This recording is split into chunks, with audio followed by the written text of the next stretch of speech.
Je suis halluciné par le nombre de messages que je reçois de pratiquants qui galèrent en sparring, qui ne progressent pas et qui ne comprennent pas pourquoi et qui ne savent pas quoi faire. La mauvaise nouvelle, c'est que le problème vient souvent du coach et de ses cours et que de par son statut, il va refuser d'être à l'écoute de ses élèves et de remettre en question ses méthodes. Ça fait plus de 20 ans que j'enseigne et je suis passé par plein de phases différentes, y compris le sparring de bourrin bête et méchant. Mais j'ai essayé de garder l'esprit ouvert et bien sûr de toujours donner ce qu'il y a de mieux à mes élèves en mettant de côté mes convictions personnelles. Si tu es coach, laisse-moi te confier quelque chose que j'ai mis très longtemps à comprendre. Le pratiquant qui devient coach, c'est une exception. C'est une infime partie des pratiquants.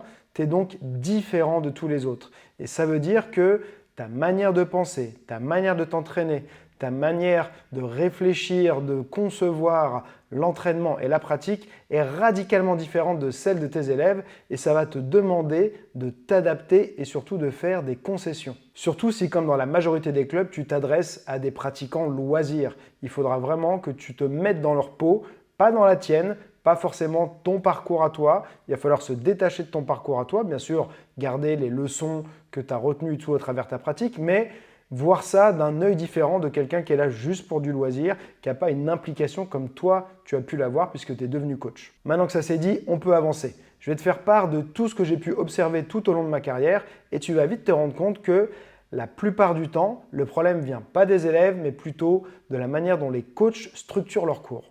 On va voir à quoi ressemble le cours typique qu'on peut retrouver dans la majorité des clubs de boxe pied-point. Je ne vais pas te parler de l'échauffement parce qu'il y aura certainement beaucoup de choses à dire, ça pourrait être le sujet d'une autre vidéo. On va se focaliser plutôt sur la source du problème, c'est plutôt la suite. Donc typiquement, qu'est-ce que fait le coach? Après l'échauffement bien sûr, il va montrer une ou plusieurs techniques à pratiquer par deux à ses élèves, avec plus ou moins de progressivité, parfois avec un fil conducteur, parfois sans fil conducteur.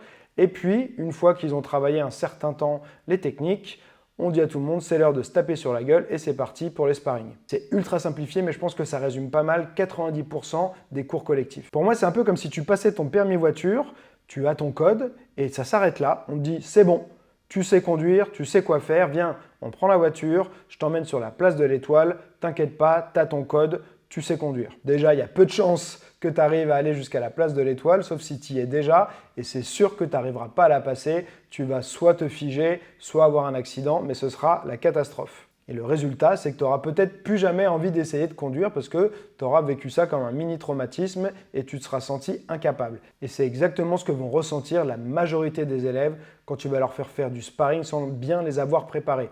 Les questions qu'il faut se poser, c'est est-ce que l'élève a travaillé sur l'appréhension de prendre des coups? Est-ce qu'il a déjà fait des techniques avec des attaques aléatoires? Est-ce qu'il a acquis des automatismes de base en situation? Est-ce qu'il sait cadrer, se déplacer correctement? La réalité est qu'entre le travail technique et le sparring, il y a tout un tas d'exercices qu'on peut et qu'on devrait faire pour mieux vivre ses premiers sparring, mieux s'en sortir et donc avoir beaucoup moins de frustration. Alors je ne vais pas te délivrer ici tous les secrets de mes 20 ans d'expérience, ça je le garde pour les coachs qui suivront la formation sur la pédagogie que je vais leur donner. D'ailleurs si ça t'intéresse, le lien est dans la description pour en savoir plus. Par contre, je vais te donner des conseils qui vont quand même être super utiles. Premier conseil, pense à inclure du travail aléatoire dans ton travail technique. Je te donne un exemple tout simple. D'abord, tu commences à travailler une défense sur un jab, donc une défense, et derrière, tu fais un enchaînement en réponse à l'attaque. Ensuite, tu vas travailler une défense sur un crochet du bras avant. Donc là, tu vas me dire, il n'y a pas réellement de fil conducteur entre les deux techniques, si ce n'est que c'est des défenses sur une attaque de bras avant, le jab ou le crochet du bras avant, mais ce n'est même pas très important. Une fois que tu as fait ça, typiquement, ce que tu peux faire pour améliorer ta chance de réussir à le placer ensuite en situation, en sparring, c'est que ton partenaire, tu vas lui demander de t'attaquer aléatoirement, soit en jab, soit en crochet du bras avant, et là, tu vas travailler l'un ou l'autre. Donc, tu n'as que deux possibilités, donc ça veut dire que tu réduis le champ des possibles, mais tu as quand même un côté aléatoire. Ensuite, en gardant cet exercice-là, tu peux faire plusieurs progressions. Tu peux faire d'abord une première progression où ça se travaille sur place, on n'est pas en déplacement, on est à l'arrêt, ça rend les choses plus faciles. Ensuite, tu le mets en mouvement. Ensuite, tu peux inclure du travail de feinte. Ensuite, tu peux augmenter l'intensité, la vitesse ou la puissance pour ajouter un petit peu un côté stress. Et déjà, là, tu vas te rapprocher un peu plus d'une situation de sparring et le transfert sera bien meilleur quand tu vas faire du sparring. Deuxième conseil, fais du sparring à thème. C'est hyper important, c'est souvent le chaînon manquant entre le travail technique et le sparring libre. Je te donne un exemple. Tu vas dire, on commence un premier round où on a le droit d'attaquer uniquement en jab, aucune autre attaque. Tu peux, si tu veux préciser et faire plus de rounds sur ce thème-là, dire un premier round, on a le droit de faire que des jabs à la tête, un deuxième round, on a le droit de faire les jabs à la tête et au corps, ou alors même faire 3 rounds, c'est-à-dire que la tête sur le premier, que au corps sur le deuxième et corps ou tête sur le troisième. Ensuite, tu as le droit de travailler tes défenses, tes esquives comme tu veux, mais c'est déjà un thème spécifique qui, une nouvelle fois, réduit le champ des possibles et donc te permet de travailler un point précis que tu vas améliorer en situation et que tu auras plus de chances de réussir ensuite techniquement à faire des choses sympas en sparring. Après, tu as d'autres choses. Tu peux très bien faire, je sais pas, un jab et l'autre, le crochet du bras avant. Donc ça peut être aussi un truc intéressant parce qu'on a une attaque linéaire contre une attaque circulaire. Et donc, il va falloir travailler un peu sur la stratégie et anticiper le placement, les possibilités que l'autre va avoir. Voilà. Et des exercices comme ça, j'en ai des dizaines et des dizaines que j'ai utilisés dans mes cours et c'est vraiment ultra efficace pour améliorer, par exemple, peut-être quelque chose qui pêche dans ton groupe d'élèves ou chez certains élèves ou simplement les rendre super bons ou super efficaces sur un truc précis. Donc, tu veux que maintenant, dès qu'il y a quelqu'un qui leur fasse un jab, ils soient hyper rapides à répondre et qu'ils aient toujours une solution qui soit hyper à l'aise quand on vient leur faire un jab parce que c'est le coup de poing le plus fréquent, le plus utilisé en boxe. Donc, ça peut être une bonne solution. Mais après, tu peux faire ça pour toutes les attaques et plein de techniques. C'est juste, on va dire, une sorte de schéma que tu peux reproduire et multiplier et faire plein de déclinaisons pour créer des dizaines et des dizaines d'exercices. Il me reste un dernier conseil à te donner et celui-ci, il est pourtant assez évident et peu utilisé. En réalité, il existe 3 types de sparring. Tu as le premier, le sparring technique qui va être du sparring plutôt en mode jeu ludique. Le meilleur exemple, c'est d'aller regarder les Thaïlandais à l'entraînement. Ils savent faire ça à la perfection. Là, c'est un sparring où tu vas faire que des choses tout en contrôle.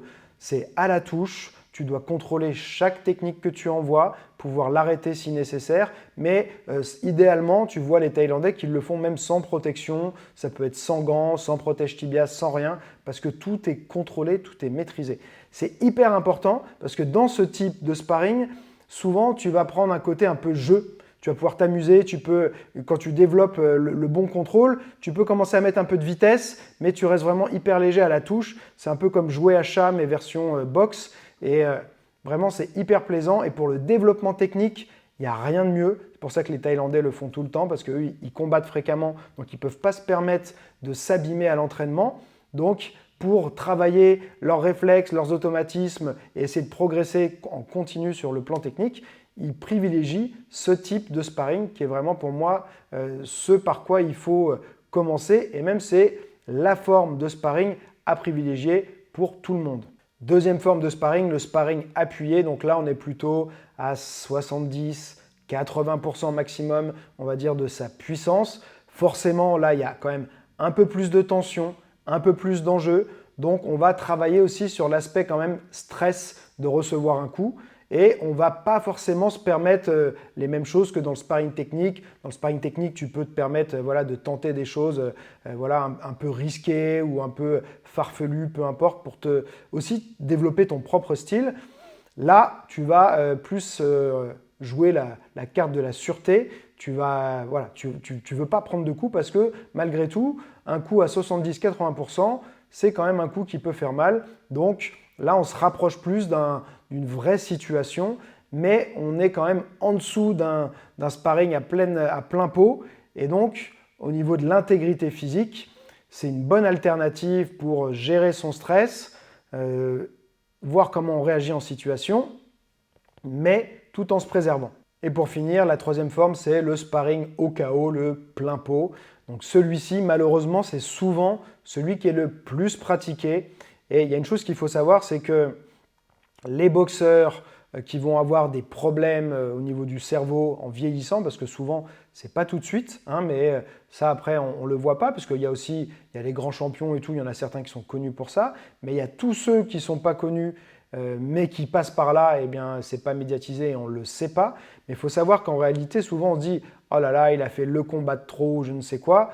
Ce n'est pas forcément le combat, d'accord? Ça peut être le combat, bien sûr aussi, mais en réalité, le problème, c'est tous les sparring de bourrins qu'ils ont fait en préparation pour leur combat. Que ce soit sur des camps de 3 mois avec 2 à 3 sparring au KO par semaine, voire sparring au KO tous les jours. Là, la quantité de coups reçus, même si c'est avec un casque et tout, on a vu qu'avec un casque, en réalité, parfois, ça peut être pire encore pour le cerveau. Mais ça, c'est encore un autre sujet. Mais c'est voilà, plus à l'entraînement en fait qui s'abîment le plus, qui reçoivent le plus de coups. Si tu fais ça en plus toute l'année, il y a des clubs, par exemple, si tu as la malchance d'être dans un club de bourrins où à chaque cours, on te fait faire du sparring et que c'est tous des bourrins qui cherchent à te dégommer la tête et que tu n'as pas le choix, tu as beau leur dire non, vas-y, on y va tranquille, ou si tu demandes ça, tout de suite, on va se moquer de toi, te dire que tu es faible ou je ne sais quoi. Change de club, franchement, ça ne vaut pas la peine de s'abîmer le cerveau. Il y a plein de choses dans le corps qu'on peut s'abîmer, se casser et qui peuvent se réparer avec le temps. Le cerveau, une fois que les dégâts sont faits, en général, c'est irrémédiable malheureusement. Et surtout, on ne s'en rend pas toujours compte sur le moment.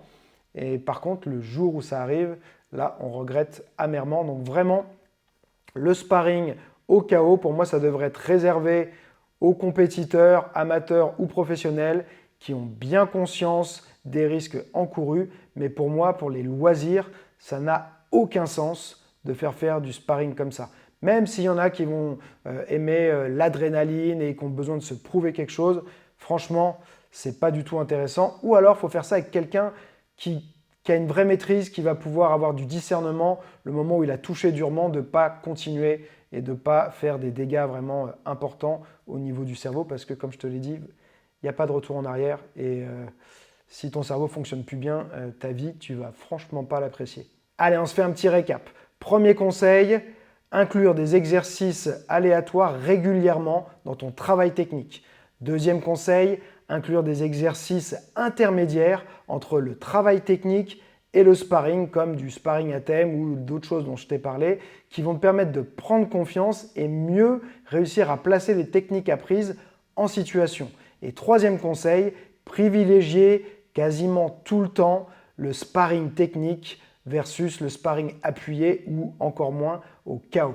Et même si pour beaucoup, c'est difficile d'admettre qu'ils ont peur des coups, en général, tu sais quand c'est un de tes problèmes. Et j'ai fait une vidéo là-dessus qui a aidé énormément de personnes, qui a fait un vrai carton. Donc si tu as ce problème, que tu as vraiment un peu une appréhension, que tu n'es pas à l'aise quand on vient t'attaquer, regarde cette vidéo, ça va vraiment t'aider. J'espère sincèrement que cette vidéo va t'aider. Et ce qui me ferait hyper plaisir, c'est que tu me partages aussi, toi, ton expérience personnel, ce que tu as pu observer dans les clubs où tu as été en termes de pratique au niveau des sparring, des différents exercices utilisés, histoire d'en savoir un peu plus et d'avoir une vraie vision de ce qui se fait dans les différents clubs de France et même des autres pays de francophonie.